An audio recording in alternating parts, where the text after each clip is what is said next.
The process server said my name right over the birthday candles. My hands shook as I tore open the envelope while my neighbors sang "Happy Birthday" around my kitchen table.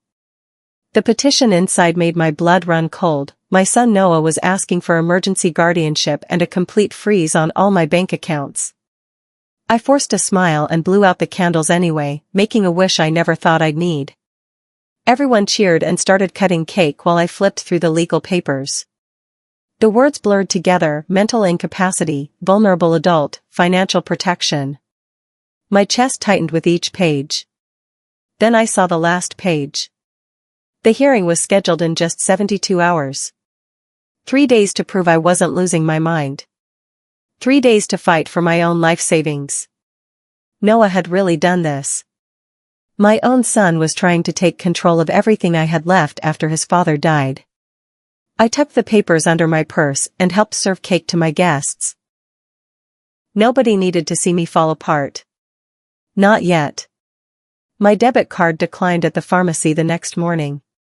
I stood there holding my blood pressure medication, watching the red screen flash "payment declined" while other Kazbengiers waited behind me. This had never happened before. Not once in 30 years of banking. The cashier tried running it again, but the same message appeared. I paid with cash from my purse and drove home with my heart pounding. Something was very wrong. I logged into my online banking and saw a bright red banner across the top of the screen: "Account on judicial hold, pending review." My checking account showed zero available balance. My savings showed the same. Every penny I had was frozen solid, locked away like I was some kind of criminal. The hold was connected to Noah's emergency filing from yesterday. He had actually done it. He had convinced a judge to freeze my money before I even knew what was happening. I called my attorney's office with shaking fingers. The secretary said we needed a neuropsychological evaluation scheduled for Benjiro morning. The legal battle was starting whether I was ready or not. I sat in my kitchen that night, remembering the phone call that started all this mess. 6 months ago, the insurance company had finally called about Benji's accident. The settlement number was so big I didn't say it out loud for a whole week. $5 million. I had deposited that check alone, without telling anyone the exact amount. Not even Noah. I just said the insurance came through and left it at that.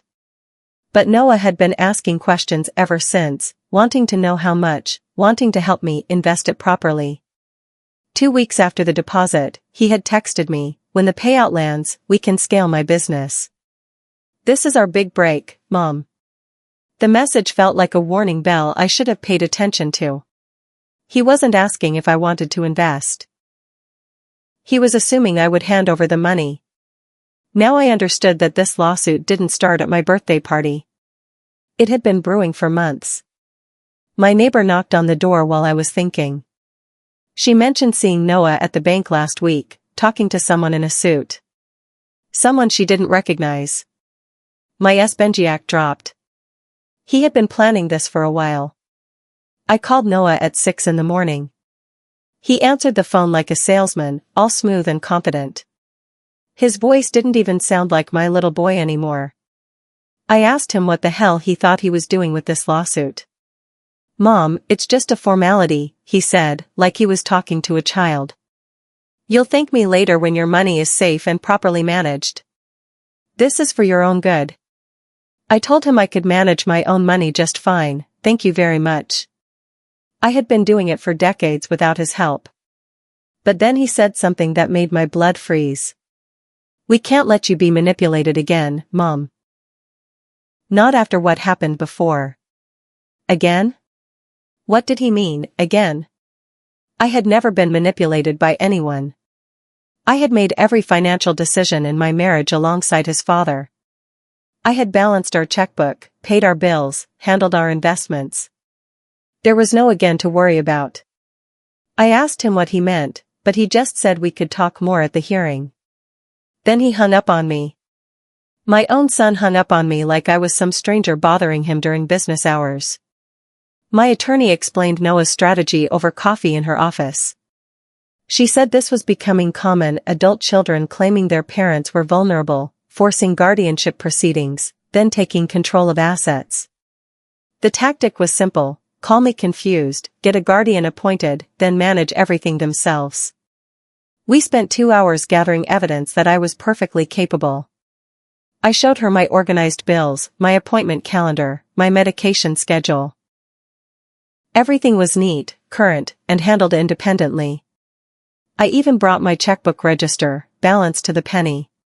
She gave me a quick cognitive screening right there in her office. I answered questions about current events, did some math problems, remembered a list of words. She smiled when I finished. "You're sharp as a tack," she said. "But we need an official evaluation from a court-approved specialist this afternoon." Then she dropped the other shoe. Noah had submitted concerns to the court, including a signed promissory note that supposedly showed I had loaned him money and forgotten about it. The problem was, I had never seen this note before in my life. We had 4 hours to prepare for the biggest test of my mental capacity. Dr. Elijah's office was nothing but white walls and bright lights. I sat at a metal desk and answered question after question about shapes, dates, presidents, and old sayings. She asked me to remember 3 words, then tested me on math and reading for an hour. When she asked about my grandchildren, I recited every birthday without hesitation. I told her about their schools, their hobbies, their latest report cards. I drew clock faces and identified pictures and explained what proverbs meant. "You're sharp," Dr. Elijah said when we finished. "No cognitive issues that I can detect." But then she showed me the concerns Noah had submitted to the court. Along with the mysterious promissory note, he had written a detailed letter claiming I was forgetful, confused about money, and easily influenced by strangers. He painted a picture of a helpless old woman who needed protection from herself. The promissory note was supposedly for $250,000, dated 6 months before the settlement even arrived. The signature looked like mine, but written on a windy day. Something was definitely wrong with this document, but I couldn't prove it yet. We needed the original note, and it was conveniently in storage according to Noah's lawyer. My attorney and I examined the photocopied loan document under a magnifying glass. The signature looked close to mine, but something felt off about the pen pressure and the letter spacing.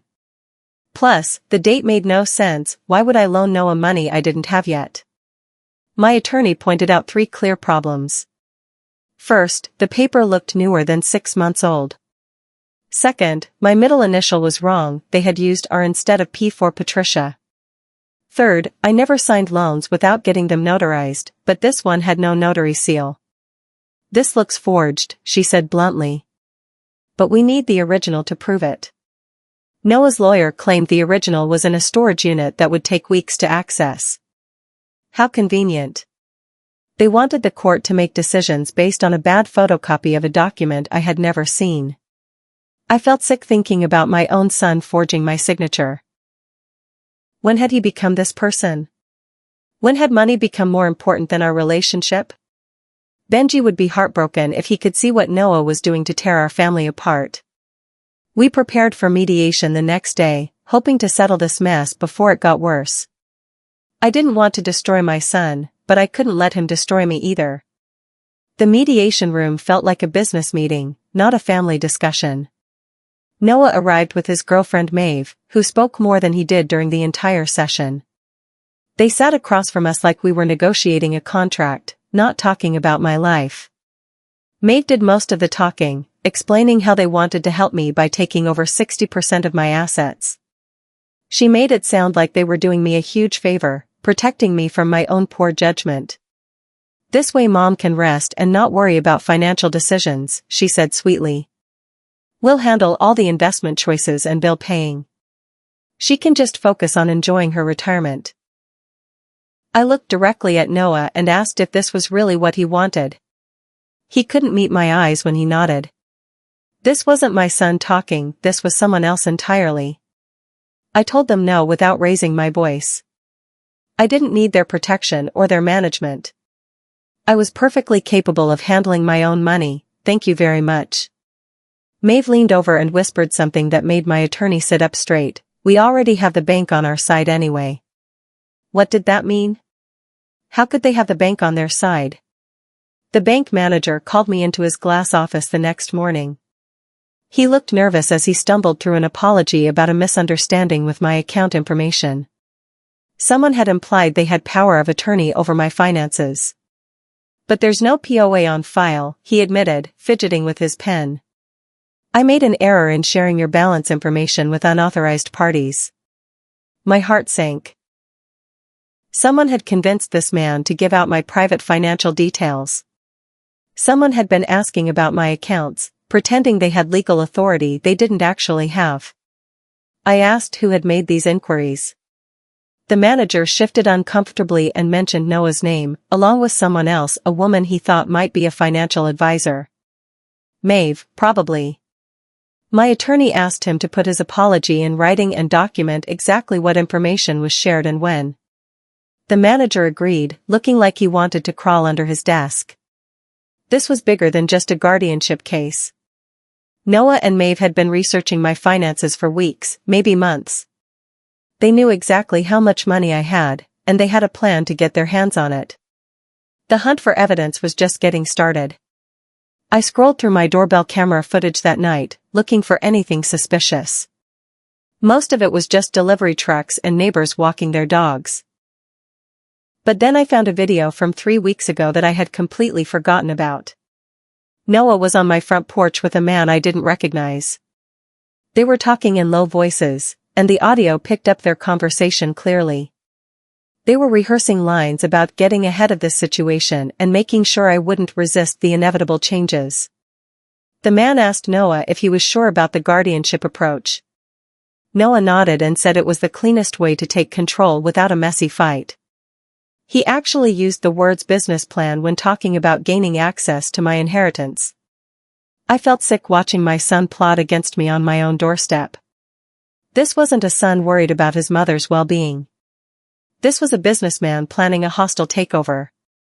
I saved the video and sent it to my attorney immediately. She called me back within an hour, excited. "This is your smoking gun," she said. "Audio evidence of premeditation. The judge needs to see this." Finally, I had proof that Noah's concern for my mental health was completely fake. The courthouse felt like a benjib as we waited for the judge. Noah sat across the aisle with his lawyer, avoiding eye contact.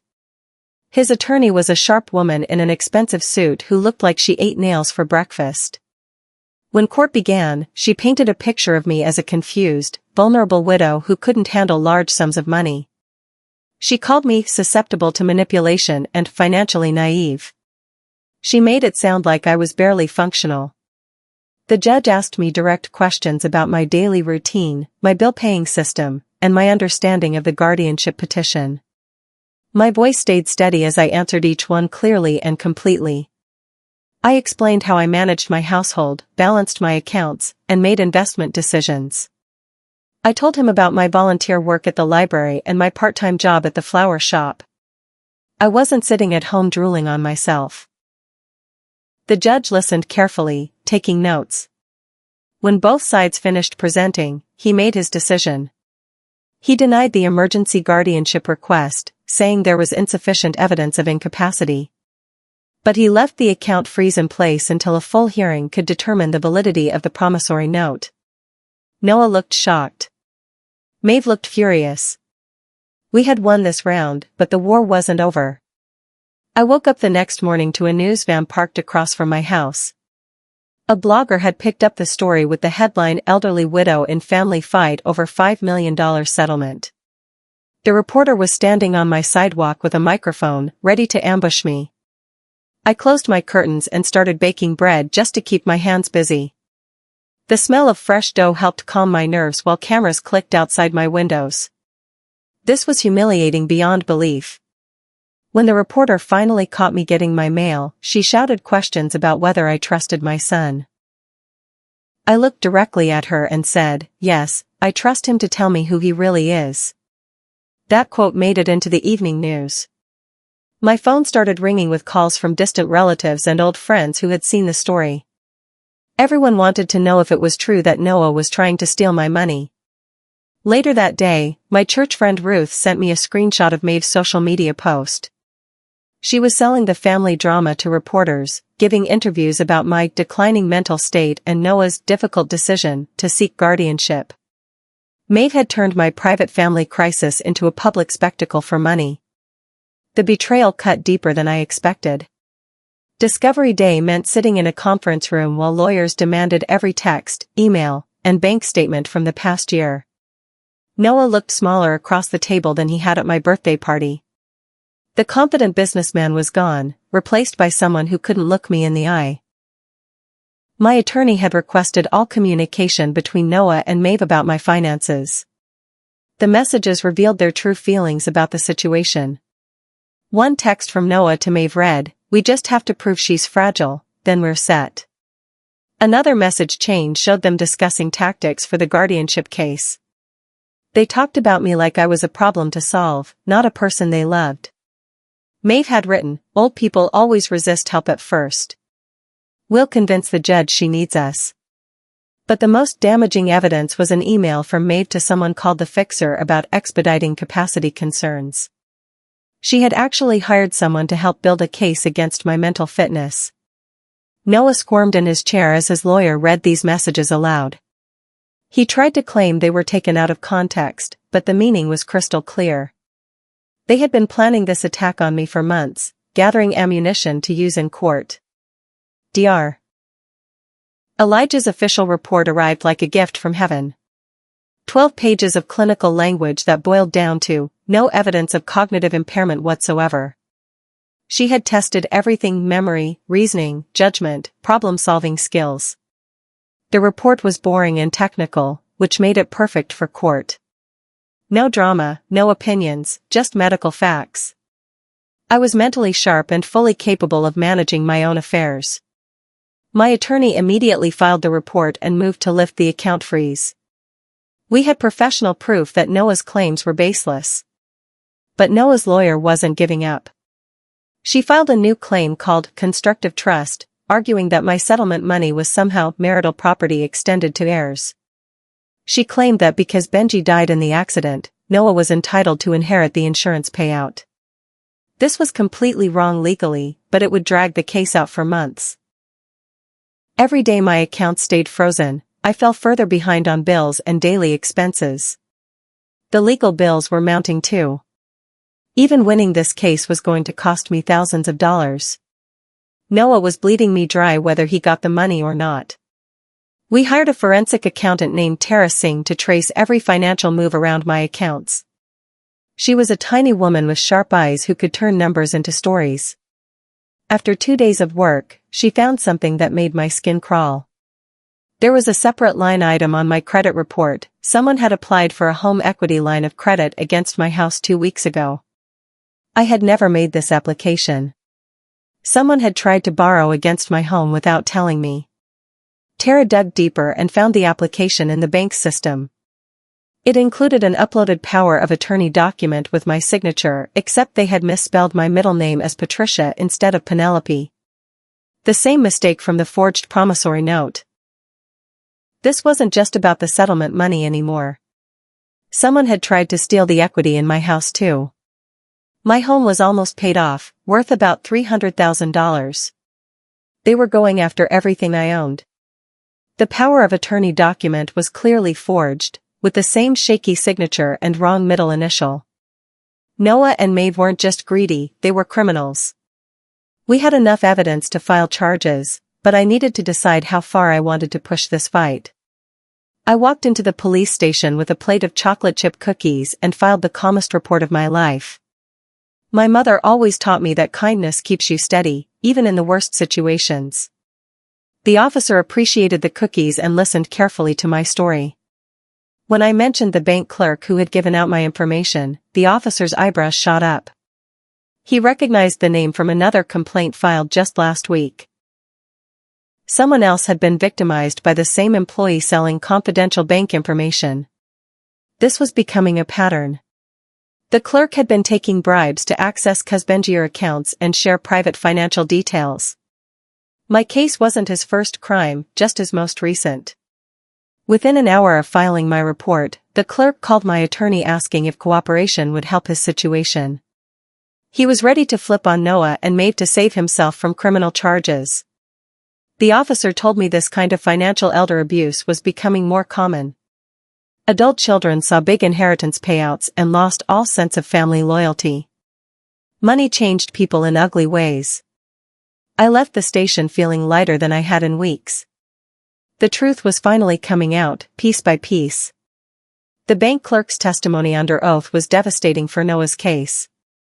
He admitted accepting $500 cash from Maeve to check a balance and look for red flags on my account. He had broken federal banking laws for pocket change.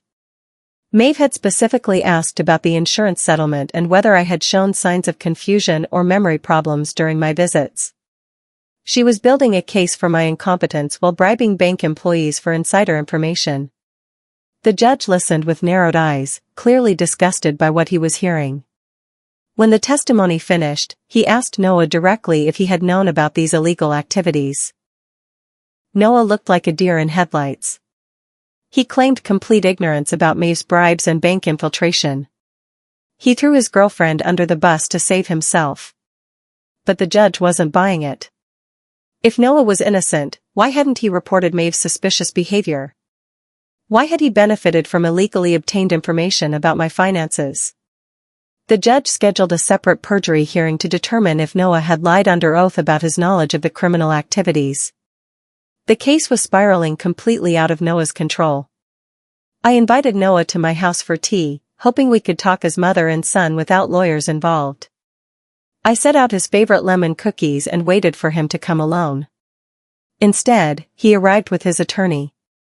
They sat in my living room like this was a business meeting, not a family conversation. I served tea anyway, trying to hold on to some dignity. I told Noah that I loved him, but I would not fund his business plans or his lifestyle. However, I would gladly pay for therapy to help him work through whatever had driven him to this point. He actually laughed at my offer. "Therapy?" he said. "Mom, I don't need therapy. I need you to stop being stubborn about money that should be shared with family." His lawyer advised him to stick to discussing legal matters only. No family feelings, no personal conversations. Just cold, hard business. I looked at this stranger wearing my son's face and felt a profound sadness. The little boy who used to help me bake cookies was completely gone, replaced by someone I didn't recognize. "We'll see what the judge says," Noah told me as he left. Those words felt like a final goodbye to our relationship. Working with estate attorney Omari Bell, I created an irrevocable trust that would protect my money from future attacks. The trust would provide lifetime income for me, fund scholarships in Benji's memory afterward, and set clear conditions for any family members who wanted access. The conditions were simple: no harassment, no fraud, no lawsuits, and no contact through attorneys. Noah could still qualify for support someday, but only if he changed his behavior and made amends for what he had done. "This way your money serves your values," Omari explained. "Generosity for family who treat you with respect, consequences for those who don't." We filed notice of the trust with the court, effectively putting my assets beyond Noah's reach forever. Even if he somehow won guardianship, he couldn't touch money that was already legally protected. Noah could still have a relationship with me and potentially benefit from the trust in the future. But first, he would need to prove that he valued me as a person, not just as a bank account. The trust gave me peace of mind for the first time in months. My money would be used for good purposes regardless of what happened in court. An old friend of Noah's reached out to me through email with devastating evidence. He had grown disgusted with Noah's behavior and decided to come forward with screenshots of their group text conversations. The messages showed Noah calling the settlement the jackpot and joking about the old lady discount when discussing legal fees. He had bragged to friends about having a foolproof plan to access my inheritance. One message read, "Mom thinks she's protecting the money, but she has no idea what's coming. Maeve's got this all figured out." Another said, "$5 million is enough to change everything. I just have to be patient and play the concerned son for a few more weeks." Reading those words felt like being stabbed in the heart. My son was discussing me like I was a mark in a con game, not his mother who had raised him with love and sacrifice. The friend apologized for not speaking up sooner. He said he couldn't watch me being destroyed by someone he had once respected. The trial was set for next week. Maeve hadn't been seen with Noah in over a month. Apparently, she had abandoned ship when the criminal charges started flying. Maeve took the witness stand under subpoena, looking like she wanted to be anywhere else in the world. She tried to stay loyal to Noah at first, claiming everything had been his idea and she was just following his lead. But when confronted with bank surveillance video and payment records for bribing the clerk, her story fell apart. The prosecutor showed her photograph after photograph of her meeting with bank employees and passing cash. Finally, she cracked. She admitted that the guardianship plan had been her idea from the beginning. She had researched elder financial abuse tactics and convinced Noah to go along with her scheme.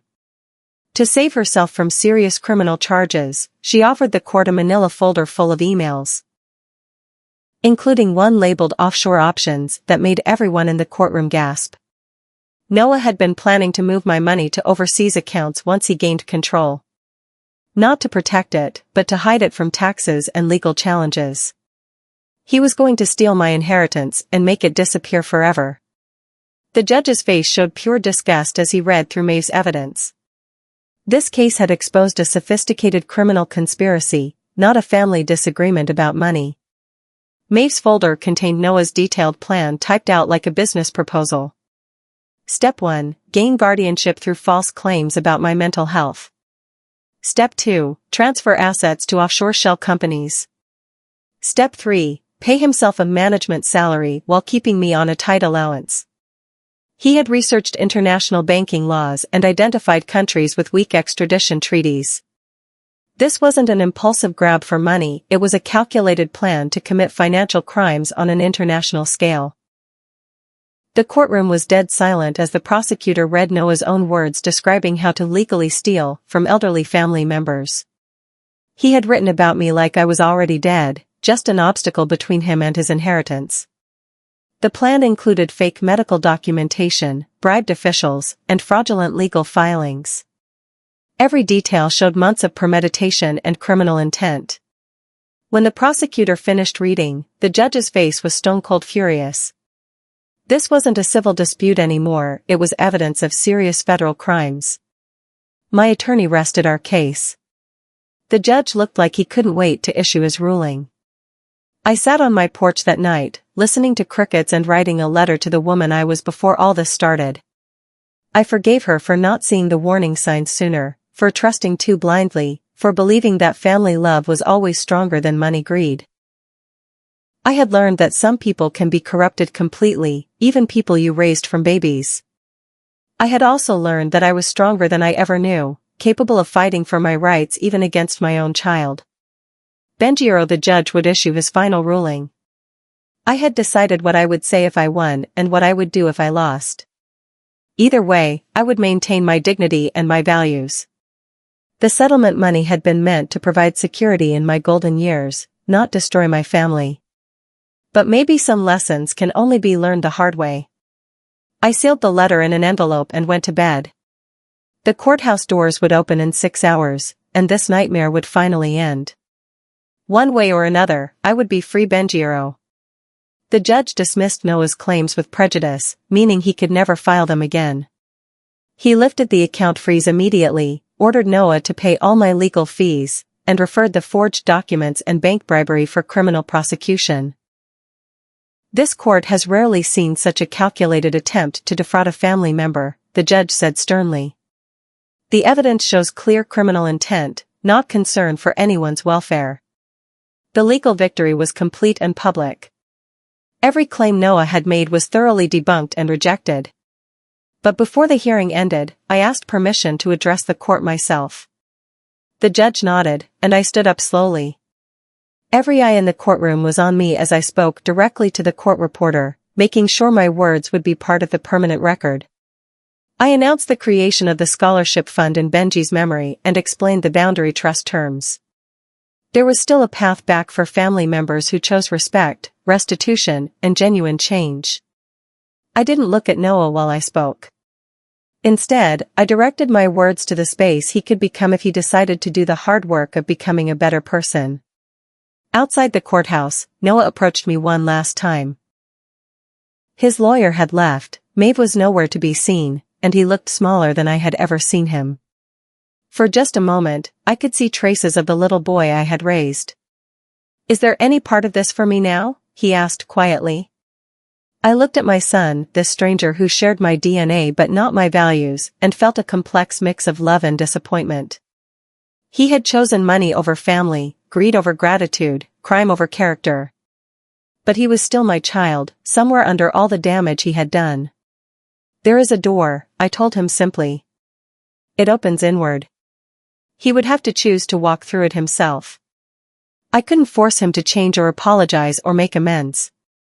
All I could do was leave the possibility open while protecting myself from further harm. The scholarship fund would honor Benji's memory. The trust would protect my future. The legal victory would discourage others from trying similar schemes. I had won more than a court case. I had reclaimed my life and my dignity. The story ended not with revenge that cuts, but with justice that holds its shape. And sometimes, that's the best kind of victory you can hope for.